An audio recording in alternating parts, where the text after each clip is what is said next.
tena mara nyingine ndani ya 044 TV. Hapa ndio kuna taarifa kemkem, habari ya kisiasa, uchanganuzi ya kina ya kindani kwa ajili ya kuboresha mawasiliano kati ya wananchi na serikali lao ama na nchi lao. Nataka nisungumuze kwa jambo mawili tu, ndio maana nasema kwamba andamana pamoja nami hadi tamati.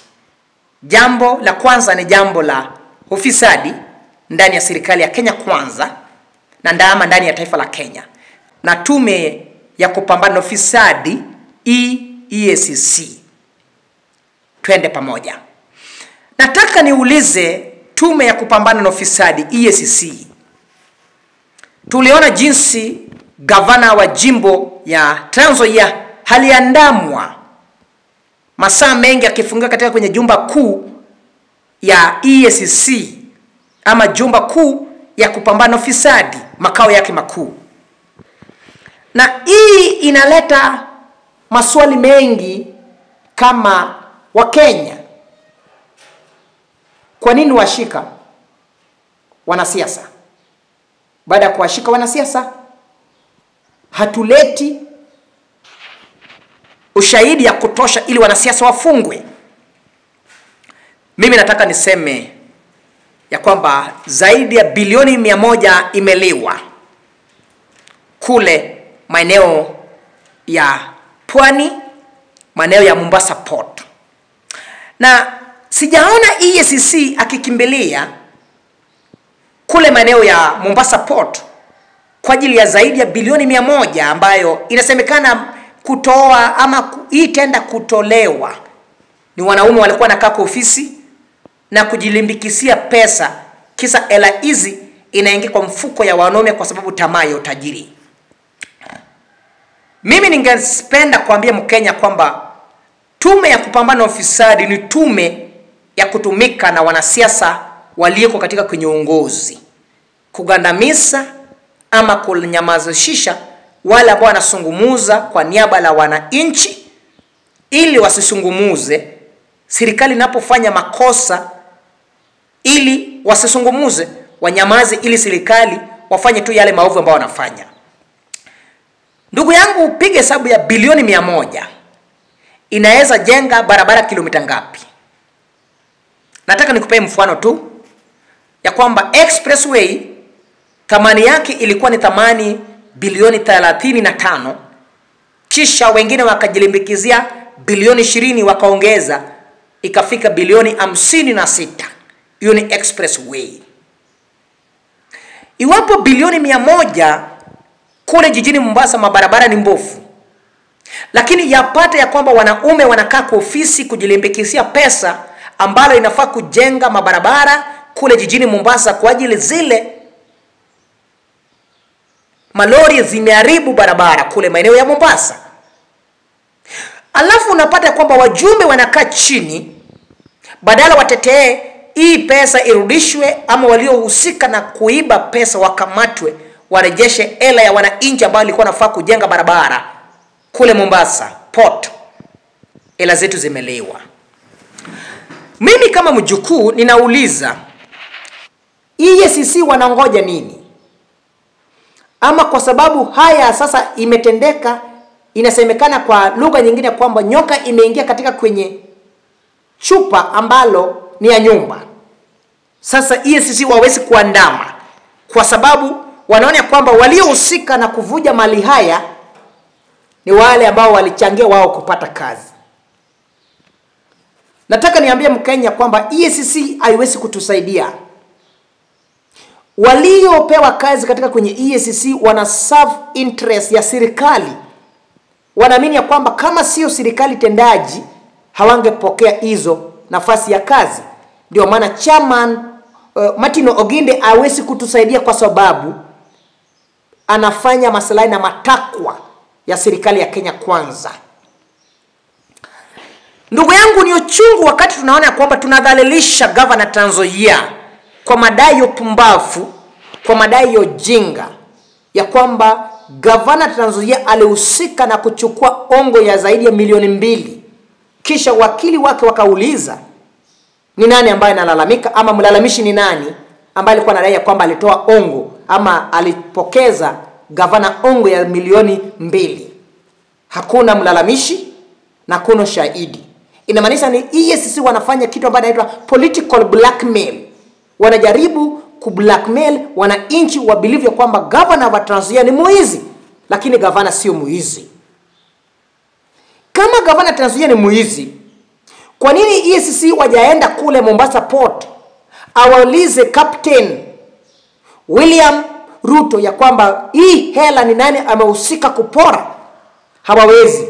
Nataka nikudhibitishie leo hii, usijaribu kungoja ati kuna mtu wowote atakaye kuja kuuliza zaidi ya bilioni 1 ambayo imeliwa kule Mombasa Port kwa ajili masuala ya tendering ya kujenga barabara zimeingia kwa mfuko ya wanaume. Hakuna mtu wote atakaye kuja kuuliza, kwa sababu wanaogopa ya kwamba hao ni wadosi wao.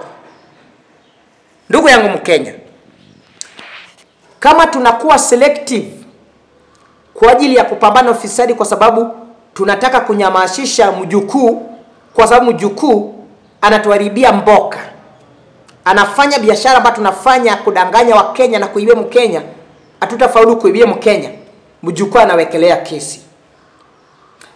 Kama EACC chairman Mohamed atajitokeza kujulisha wananchi waliohusika na kupora mali ya wana Mombasa ya bilioni 100, pesa ambayo anafaa kujenga barabara, narudia, mtu wote ambaye atakaye kamatwa, awe ni ya serikali si ya serikali, tutajitoa kama wa Kenya to defend mtu wote ambaye anakamatwa kwa allegation ya ujinga ya EACC.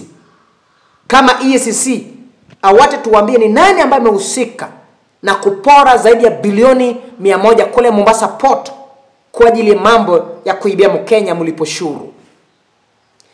Wiki jana siku ya Jumaa na Jumamosi nilikuwa jijini Mombasa. Barabara ni mbovu, zimeharibiwa na zile trela, na hizo ndio baadhi ya sehemu ya hela ambayo inakuwa nafaa kufanya ujenzi ya barabara kwa ajili ili zile barabara ya Mombasa irudishwe kwa njia mwafaka. Wanaume wanaiba, kisha tume ya kupambana ufisadi ambayo inaongozwa na Mohamed kama CEO, kisha inaongozwa na Bishop Martin Ogindo, hawatufanyii haki. Tunataka justice katika hela ya wana Mombasa. Tunataka kujua hii bilioni 100 kwa nini hamjavalia njuga kutafuta waliohusika na uizi ya bilioni 100. Milioni 100 bilioni 100 ambayo inaosemekana imepotea kule Mombasa Port kwa ajili masuala ya tendering kuibia mwanampwani. EACC wamefunga kinywa zao, hawataki kusungumuza. But jukumu langu kama mwananchi nitalisukuma hadi EACC wajitokeze kutuambia ni nani ambaye amehusika kufuja mali ya Mkenya kule Mombasa Port. Na amaliza nikisema hivi, lazima tume ya kupambana ufisadi watuambie sisi sio watumwa, sisi sio wajinga.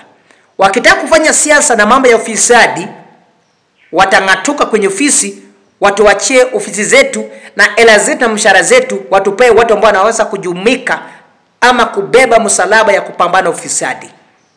Niko na uchungu wakati naona kwamba gavana anadhalilishwa kwa sababu anakosoa serikali.